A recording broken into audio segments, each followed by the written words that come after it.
de surveillance de tout ce qui a une adresse IP et d'intégrer l'IBMI dans cette surveillance. Alors, cette surveillance, c'est du Nagios, PRTG, SolarWinds, etc.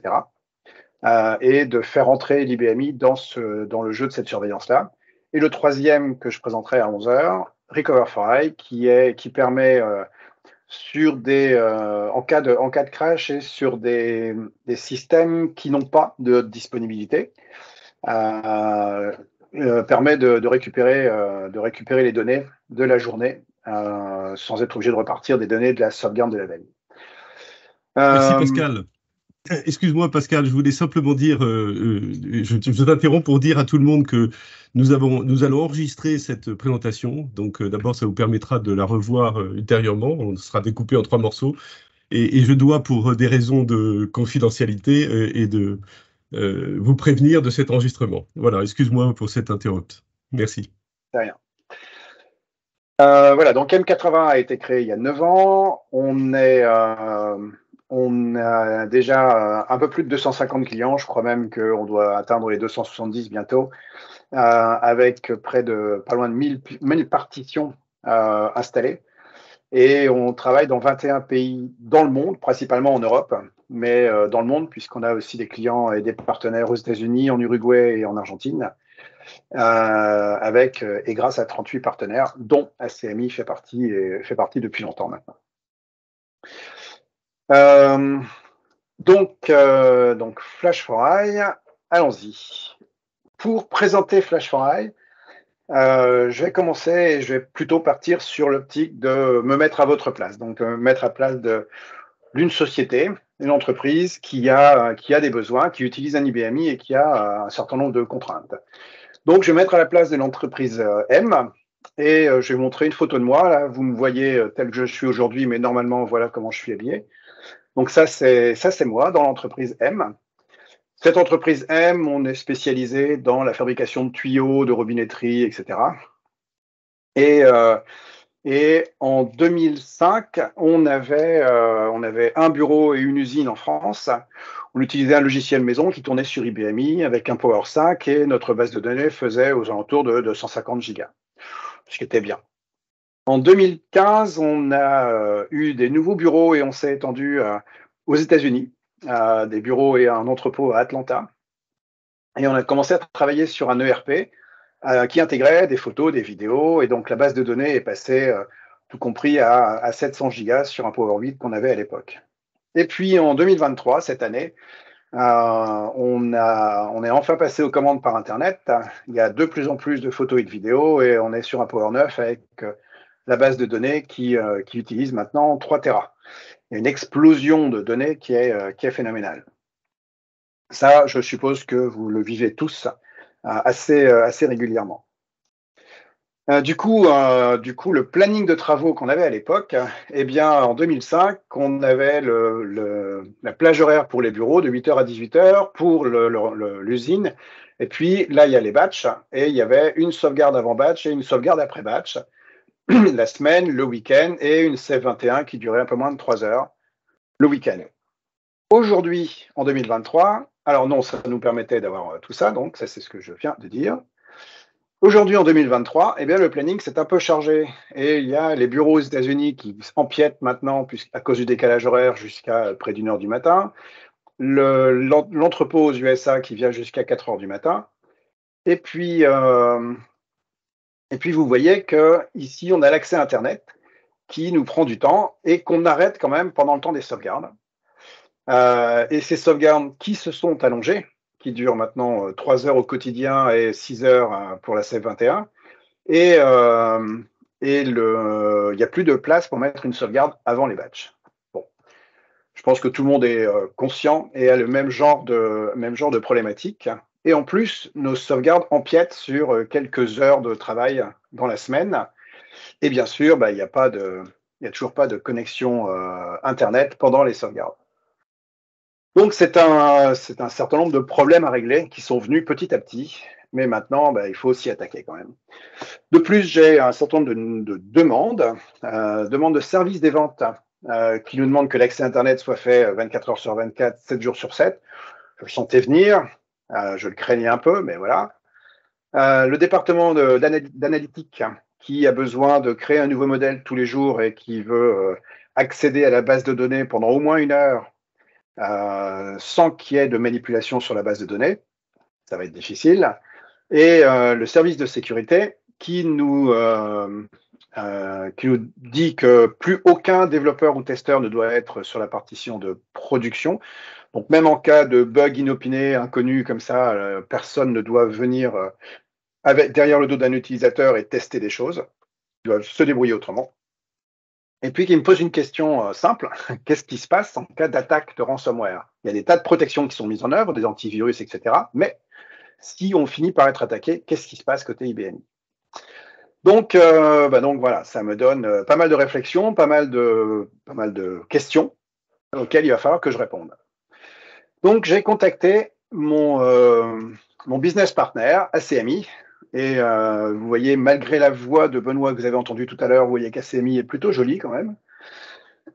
Donc, j'ai contacté ACMI et en leur parlant de tout ça. Et elle m'a dit qu'une des solutions, c'était de faire plusieurs copies instantanées de la partition de prod. Copie instantanée, d'accord, mais on fait comment des copies instantanées? Donc, et là, elle m'a parlé de l'utilisation de flash copy ou de snapshot. Qu'est-ce que c'est que le flash copy? Donc, un mot sur la flash copy, sur l'explication que j'en ai eue. C'est une fonction qui est intégrée à la bête disque, donc ça nécessite effectivement d'avoir une bête disque externe. Tout ce qui est disque interne à l'ancienne associé à un contrôleur, bah, ça ne marche pas là-dessus. Il faut vraiment du DSU1000 ou du SVC ou du Flash System ou du Storewise. Maintenant, c'est plutôt du Flash System qui est dans une gamme de prix acceptable, on va dire. Donc ça s'appelle du Flash Copy chez IBM et ça s'appelle du Snapshot pour les autres fabricants. Voilà, une petite différence. Qu'est-ce que ça fait? Ça crée des disques clones instantanés. Donc, vous avez 3 Tera de disques, et bien instantanément, ça va créer 3 Tera de disques à côté. Et le contenu de ces 3 Tera de disques à côté sera exactement le même que le contenu des disques sources, des disques de prod, au moment où on démarre ce fameux flash copy. Alors, bien sûr, créer 3 Tera de manière instantanée, c'est impossible techniquement. Donc, il y a des astuces derrière, il y a de la technologie qui fait ça. Le résultat, c'est quand même qu'on a des disques clones qui peuvent être utilisés immédiatement en lecture et en écriture, et que ces disques sources et clones sont totalement indépendants. Donc, on a vraiment 2 séries de disques de manière instantanée. J'ai 3 Tera de prod, j'ai 3 Tera clones qui sont créés instantanément, initialisés instantanément, et sur lesquels je peux lire et écrire. Je peux faire un changement de version d'un côté sans que ça ait le moindre impact de l'autre.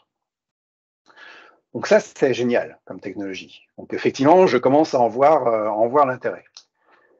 Du coup, qu'est-ce qu'on peut faire? Donc là, on a commencé à réfléchir avec ACMI sur comment on va mettre en place ça chez moi. Alors, je vais vous le montrer par un schéma. On a ce fameux stockage externe dans lequel on va créer les disques de prod et connecter dessus la partition de production. Avec là, j'ai mes utilisateurs et mes commandes par Internet qui vont pouvoir se faire. Donc là, voilà, ça c'est la vie normale, c'est la vie telle qu'elle est actuellement. Jusque-là, on ne change rien. Ensuite, pour le problème des sauvegardes, eh bien, pour les sauvegardes, on va dire que à l'heure... ah oui, il y a le produit FlashForI du coup. Produit FlashForI qui sera installé sur la partition de production. Et pour réaliser les sauvegardes, eh bien, on va configurer le flash copy et démarrer ce flash copy. Donc, je rappelle, de manière instantanée ou en 1 seconde ou 2, ça démarre un flash copy, ça copie toutes les données de manière instantanée et ces disques-là sont utilisables immédiatement. Ensuite, il suffit de connecter ça sur une partition clone qui sera dédiée aux sauvegardes et le produit FlashForI va se charger automatiquement de gérer tous les enchaînements de tout ce qu'il y a à faire et de gérer les sauvegardes. Bon, très bien, pour les sauvegardes. Et maintenant, pour le BI, comment je fais? Eh bien, on va faire un deuxième flash copy. Donc, à partir des mêmes disques sources, On peut générer comme ça jusqu'à 256 flash copies différents, donc on a un peu de marge. Donc un deuxième jeu de disque et une deuxième partition sur laquelle, juste après le démarrage, les gens de l'analytique auront la possibilité de faire des extractions ou d'anonymiser les données ou de faire à peu près ce qu'ils veulent, puisque je rappelle que les disques ici sont totalement indépendants de la prod. Donc pendant ce temps-là, la prod tourne, tout continue à évoluer, je fais des batchs, de l'interactif, tout ce que je veux. Et ici, les données ne bougent plus, puisqu'elles dépendent de cette partition-là. Donc c'est de cette partition-là que les modifications viendront. Et donc une fois qu'ils ont terminé leur boulot, normalement après 1 heure de travail, m'ont-ils dit, eh bien la partition peut rester active pendant le reste de la journée pour faire des tests. Et s'il y avait un bug qui apparaissait sur la partition de prod, eh bien, c'est pas la peine de se connecter sur la prod pour constater le bug. On peut le reproduire ici et faire à peu près toutes les manips qu'on veut. Concernant les sauvegardes, actuellement, j'utilise BRMS. Eh bien, avec Flash4i, on peut utiliser BRMS ou ne pas utiliser BRMS, c'est-à-dire si quelqu'un d'autre avait un programme en CL qui fait les sauvegardes, eh bien, il est possible de l'utiliser. Il faut éviter de redémarrer les sous-systèmes à la fin, parce qu'il ne faut surtout pas qu'il y ait des trucs de prod, des travaux de prod qui tournent ici. On peut même faire une C21 système tous les jours, puisque, encore une fois, cette partition-là est autonome, il n'y a aucun utilisateur dessus, et elle a accès aux données telles qu'elles étaient au moment où on a déclenché le clonage. Et puis, côté partition clone 2, le but, c'est de l'utiliser pour faire autre chose. Donc, on a besoin de revoir la configuration IP. On a besoin de changer la configuration du net server ou éventuellement de changer le nom de la base de données relationnelle. Et puis, quelques autres trucs comme clearer les job queues, des choses comme ça, puisque ce sont des disques qui viennent de la prod. Donc, tout a été copié. Du coup, il faut changer un certain nombre de choses dans la configuration, dans les éléments qu'on a, etc. Eh bien, tout ça sera pris en charge automatiquement par Flash4i. Du coup, Flash4i prend en charge l'automatisme et l'orchestration de tous ces éléments-là de manière très simple, pour faire tout ce qui est indiqué là-dedans, il n'y a aucun programme à écrire. Tout ça est fait uniquement avec du paramétrage. Donc, très simple à prendre en main. Le département de sécurité m'a aussi demandé qu'est-ce qu'on faisait en cas d'attaque de ransomware. Eh bien, en cas d'attaque de ransomware, on va créer un environnement, on va utiliser la fonction de sauvegarder copie. Et cette fonction de sauvegarder copie, qui est elle aussi intégrée au stockage, à la baie de disque, va pouvoir créer des copies immuables. Et ces copies immuables, en fait, ou inaltérables, sont des copies de disque qui vont, en fait, sont des flash copies. Hein, c'est la même chose que le flash copy, même technologie, sauf que c'est dans un espace à part et que cet espace à part ne peut pas être utilisé. Donc là, personne ne peut venir lire, écrire sur ces disques, sur ces copies de disques-là. Et donc, on ne peut pas les montrer ou les présenter à une partition et du coup, un ransomware ne peut pas venir faire son boulot là-dessus. Du coup, c'est vraiment protégé. Et quand on a besoin de l'utiliser, eh bien, il y a une technique qui permet de recréer un flash copy vers une série de disques utilisables cette fois-ci, et là de les utiliser. Donc là, ça marche très bien. Et donc, ces sauvegarder de copies, pareil, Flash4i va permettre de les gérer de manière automatique, donc d'automatiser la génération de ces flash copies une fois par jour ou 2 ou 3 fois par jour, enfin voilà, la fréquence qui vous intéresse, et à conserver de manière automatique sur quelques jours ou une semaine ou plus. Qu'est-ce qui se passe le lendemain matin à 2 heures du matin? Donc j'ai fait ça la première journée, très bien, les gens ont pu travailler. Qu'est-ce qui se passe le lendemain? À 2 heures du matin, on va arrêter les 2 flash copies, enfin arrêter les 2 partitions, arrêter les 2 flash copies, et à l'aide d'une commande de Flash4i, une seule commande, depuis la partition de production, on va redémarrer le flash copy, redémarrer la partition clone 1 pour la sauvegarde, et sur cette partition, la sauvegarde va démarrer automatiquement avec ou sans BRMS, avec les techniques que vous utilisez habituellement. Et dans la foulée, eh bien, on va démarrer le second flash copy et démarrer la seconde partition Et dedans, il y a la config qui sera modifiée automatiquement et l'extraction vers le BI et ensuite l'accès pour les tests qui se feront tout naturellement. Donc voilà le mode opératoire pour tout ce qu'on a à faire et pour résoudre une grosse partie de mes problèmes quand même. Et puis bien sûr le sauvegarder de copie ici qui continue à se faire de manière automatique. Et un petit problème d'affichage des flèches qui aurait dû arriver avant, mais ça n'est pas grave, c'est la loi du direct. Voilà. Du coup, effectivement, c'est plutôt alléchant.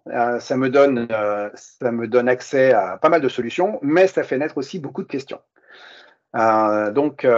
Toutes ces questions, elles viennent un peu en même temps, elles viennent se bousculer. Combien de temps est-ce que je dois arrêter ma production pour faire tout ça? Est-ce que je dois avoir 3 fois l'espace disque de la production? Est-ce que j'ai besoin d'écrire des programmes? Comment je fais pour surveiller ces 2 partitions supplémentaires? Et comment je contrôle les sauvegardes, puisqu'elles ont lieu ailleurs, donc sur une autre partition. Donc, plein de questions. Eh bien, on va tenter d'y répondre. Combien de temps je dois arrêter ma partition de production? Et est-ce que je dois l'arrêter déjà? Alors, en fait, la réponse, c'est une réponse de type IBM, de type support IBM, c'est « it depends ». Ça dépend. Donc, ça dépend de votre contexte et de plein de choses. La meilleure option de toutes, c'est de pouvoir arrêter les utilisateurs, donc plus d'utilisateurs interactifs et plus de batch pendant 2 minutes. Seulement 2 minutes. Si ça, c'est possible, c'est la situation idéale. On n'a plus aucune écriture sur disque. Je n'ai pas dit mode restreint, hein. Simplement arrêter, faire en sorte qu'il n'y ait plus d'écriture sur la base de données. Et donc, tout le reste, tout le système peut rester actif. Et même des batchs qui ne sont là qu'en lecture, en attente, peuvent rester actifs. Ça ne pose pas de problème. Juste pas d'écriture sur la base de données pendant 2 minutes. Eh bien, si ça, c'est possible, c'est la meilleure option. Il n'y a rien qui bouge sur les disques et tout sera transporté dans les disques clones. Si ce n'est pas possible, alors il faut trouver 2 minutes pendant la nuit où il n'y a pas de travaux batch. Ce que j'entends par travaux batch, ce sont des batchs qui écrivent sur la base de données, donc qui manipulent les données. Si c'est du logiciel M3, par exemple, avec un certain nombre de batchs qui sont actifs en permanence, mais qui ne font rien que attendre qu'on leur donne des ordres ou qu'eux-mêmes déclenchent des écritures sur la base, eh bien, il suffit de trouver un moment où il n'y a pas de ce type de déclenchement. Pareil pour du SAP qui, quand il n'y a pas de demande particulière, ne fait rien, n'écrit rien sur la base. Et puis qu'il y ait le moins d'utilisateurs interactifs possible. Ce que j'entends par utilisateur interactif, c'est y compris les fameuses commandes par Internet. Donc là, qu'il y ait le moins possible d'interactions. Mais ça marche. Du coup, on n'a pas besoin d'arrêter les utilisateurs. Ça marche. Et puis un petit détail, si les applications qui sont utilisées utilisent des journaux et le commitment control, donc le contrôle de validation, eh bien, il n'y a pas besoin d'arrêter du tout. Là, c'est cool. Les données seront très stables sur la partie sauvegardée. Donc, impeccable. Donc, en résumé, pas nécessaire absolument d'arrêter la production. Il faut trouver 2 minutes où c'est plutôt calme.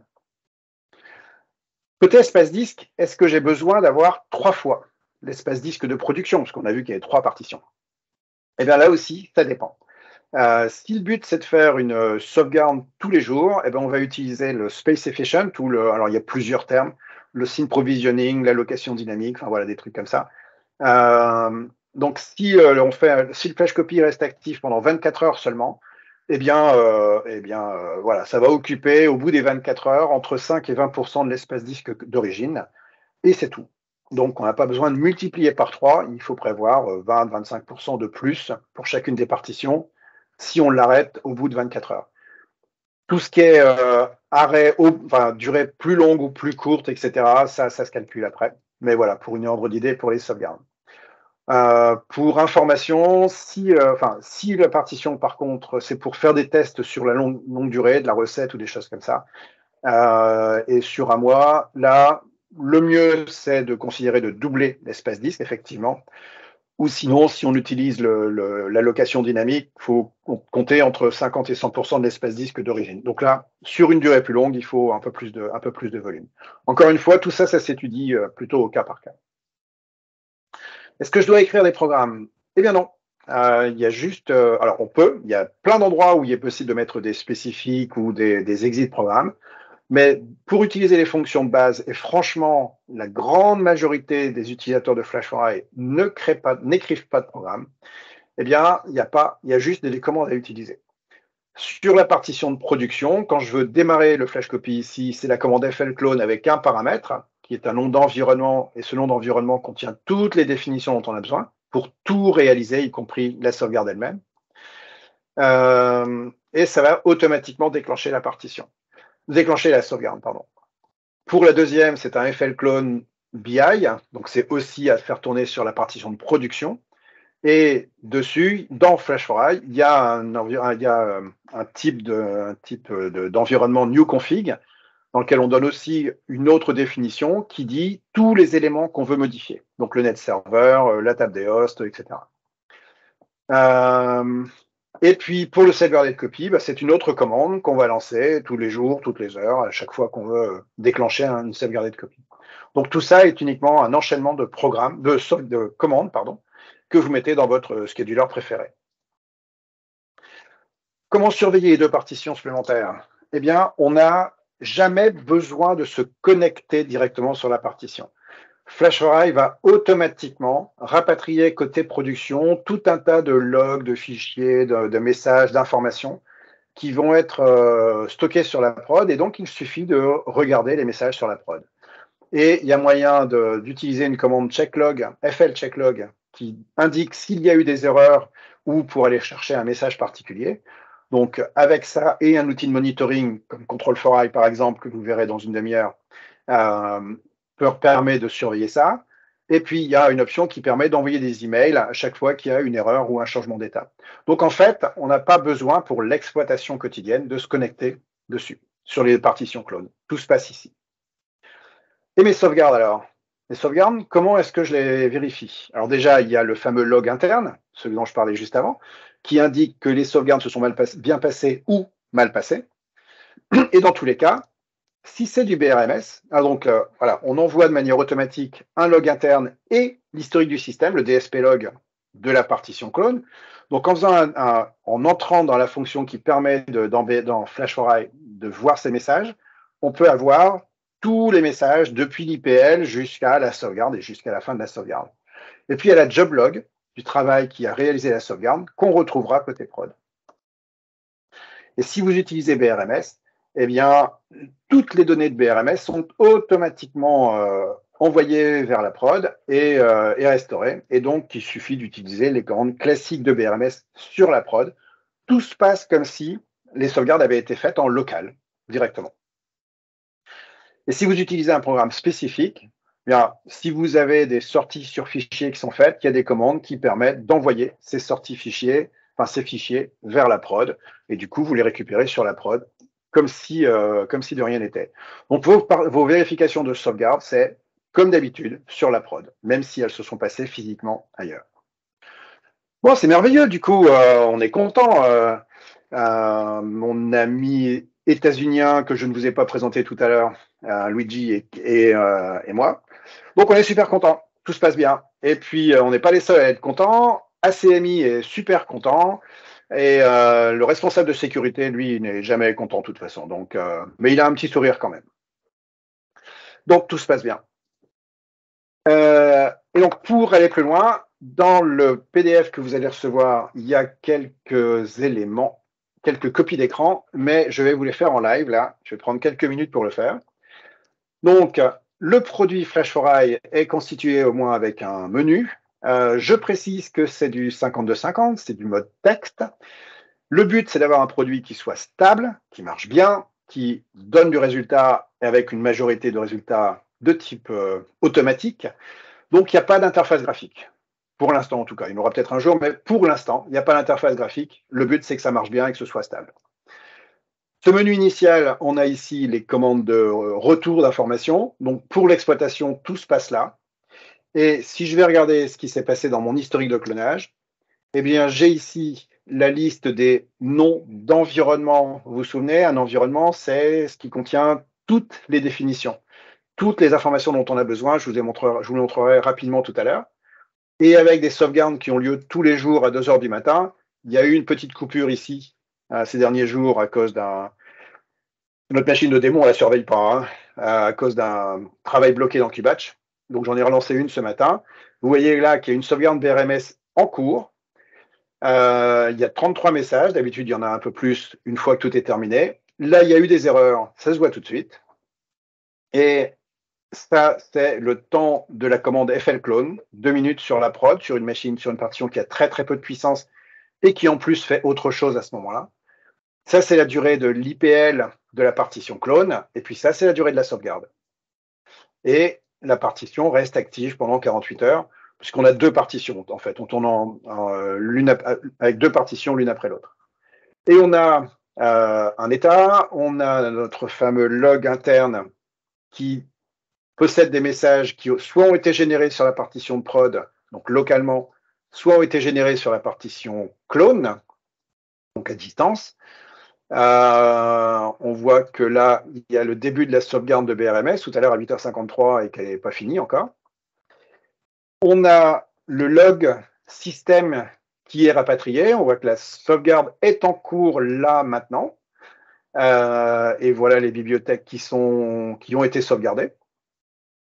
Donc là, ce sont les messages qui viennent en direct, en live, provenant de la partition clone. Et puis, tout à l'heure, on aura la job log. Là, on ne l'a pas encore. Je vais aller regarder celle-ci. On a la job log du travail qui a réalisé la sauvegarde. Encore une fois, on est sur la prod, là. On ne s'est pas connecté sur la partition clone. Donc là, j'ai toutes les informations sur les sauvegardes qui ont été réalisées, avec BRMS dans ce cas-là. Très rapidement, je vais aller dans la partie configuration pour vous montrer qu'on a besoin, pour faire tout ça, on crée un environnement. Et dans cet environnement, eh bien, on indique la partie stockage et la partie partition clone, la HMC, en fait, pour pouvoir se connecter sur le matériel à l'extérieur, se connecter en SSH.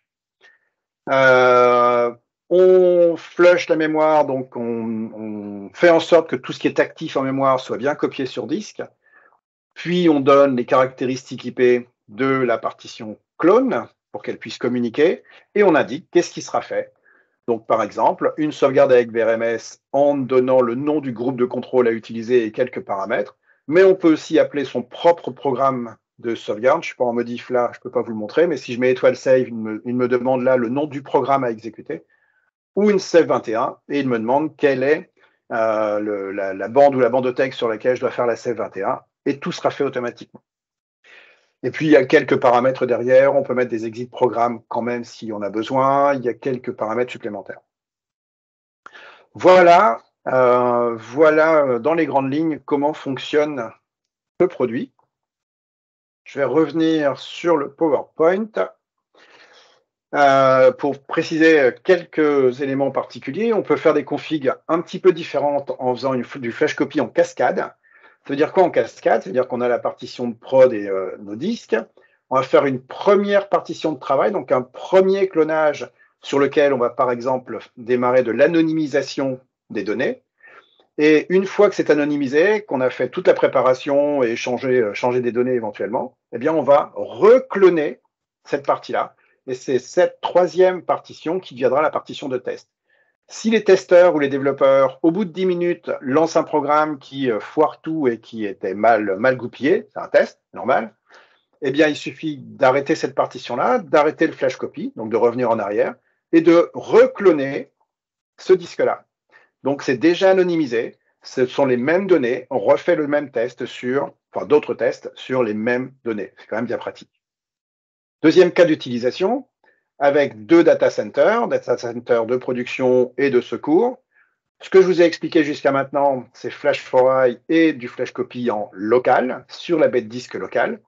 Mais que vous ayez du remote mirror en metro mirror, global mirror, hyperswap, à peu près n'importe quoi, ou de la réplication logicielle avec votre produit préféré, eh bien, on peut aussi, alors si on est en réplication hardware, depuis la partition de prod, on peut déclencher le flash copy à distance. Et si on est en réplication logicielle, depuis la partition de secours qui est active, là, on peut déclencher le flash copy ici. Donc, on peut le faire en local, à distance, en cascade, etc. On peut en faire plusieurs si on veut. Voilà, j'en ai presque terminé avec cette présentation. Pour faire un petit résumé, donc avec FlashAura, il est possible de faire la sauvegarde quotidienne sans arrêter les utilisateurs, sans arrêter les applications et même une save 21, puisque de toute façon, ça tourne sur une partition où il n'y a personne. Donc, plus de fenêtres de sauvegarde qui s'allongent.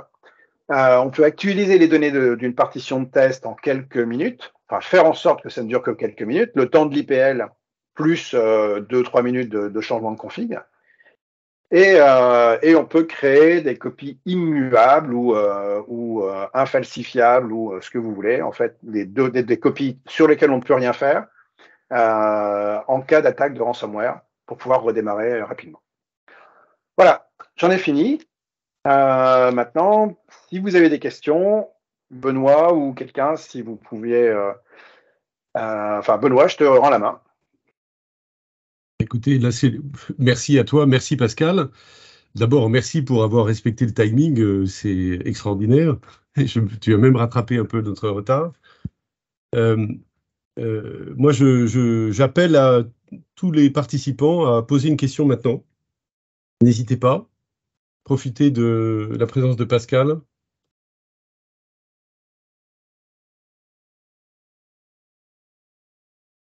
Alors, en attendant que les questions n'arrivent, je vais préciser une petite chose, c'est que le produit FlashAura est vraiment très simple d'utilisation et je ne suis pas le seul à le dire. On a pas mal de témoignages clients et je pense que Benoît, t'en as aussi, qui confirment que c'est simple d'utilisation. Même nos partenaires, même ACMI dit que c'est simple d'utilisation, donc c'est dire quand même. Oui. Et que ça s'installe assez facilement. Donc ça peut être mis en œuvre très rapidement.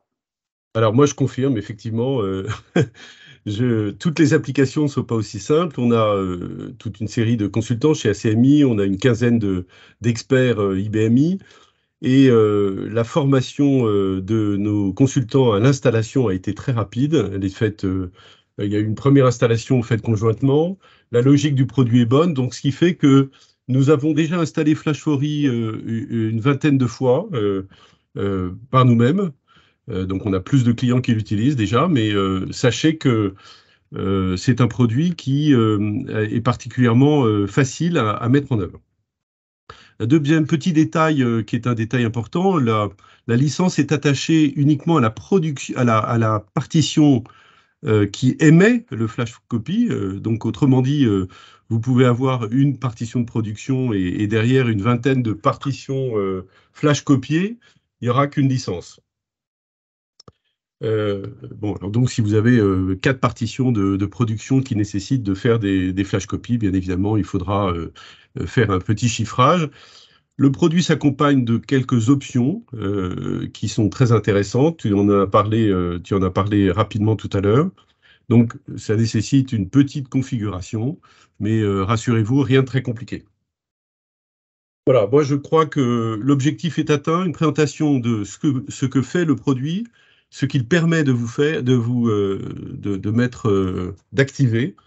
Donc, s'il n'y a pas plus de questions, je vous propose de relancer la petite vidéo pour nous retrouver dans moins d'un quart d'heure pour la deuxième présentation Control Fory.